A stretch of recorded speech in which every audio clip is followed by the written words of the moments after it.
So dear students, in today's class we are going to discuss a short trick for finding the unit of a rate constant. Okay, so in earlier classes we had discussed about the rate law. So rate law, I told you that it is the experimental, it's being experimentally determined. Okay, so from rate law we can determine the order of a reaction. So what is order of a reaction?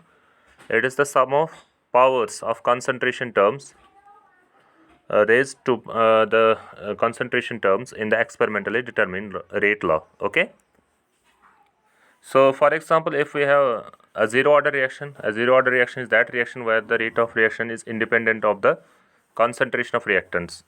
For a first order reaction, the rate of a reaction is directly proportional to power 1. Okay, so that means if I increase the rate of reaction, the rate okay, if I increase the concentration of reactants, the rate should increase accordingly.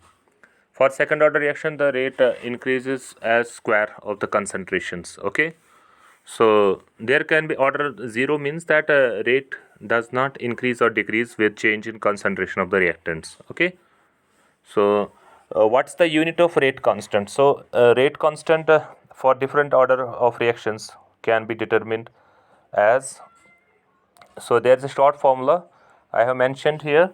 It's m raised power n minus 1. Okay, uh, minus n plus 1 into time raised power minus 1. So n here is order. Okay, so time, SI unit of time is seconds. Okay, so n is the reaction order, m is the molarity. This m is capital molarity. So molarity means moles per liter. So if I have zero order reaction, for zero order reaction I write order is 0. Okay, so n is 0, so I can write m raised power minus 0 plus 1 and time is second inverse. So it would be m second inverse or molarity per second.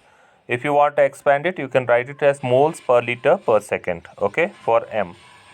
For first order reaction, so the order and this unit of rate constant would be m raised power minus 1 plus 1.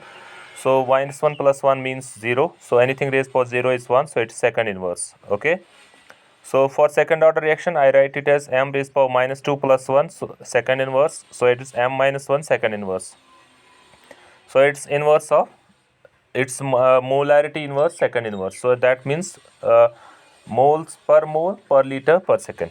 Okay, so very simple.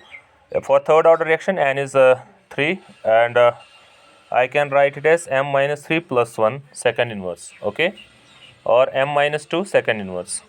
So m is molarity, accordingly you can do it. As I had already told you in previous classes, the difference between the order and molecularity.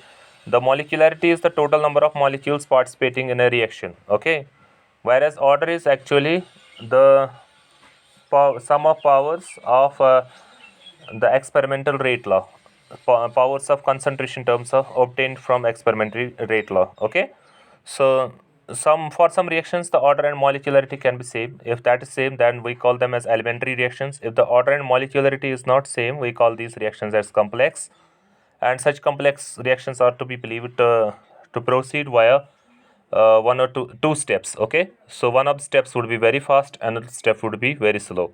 So in those reactions which are complex reactions, the slow step is considered as rate determining step. Okay, so because a reaction consumes maximum time in that reaction, so the number of molecules participating in that reaction, they can be taken as the molecularity as well as order for that reaction. Okay, so we have already solved some numericals in today's class also, which we have discussed with you. So that's all for the day. I hope you will now be able for finding the unit of rate constant for any of the order of reactions. So order, as I told you, that it can be fraction, it can be 1, 2, 3, or it can be 0, but molecularity can never be 0. So thank you.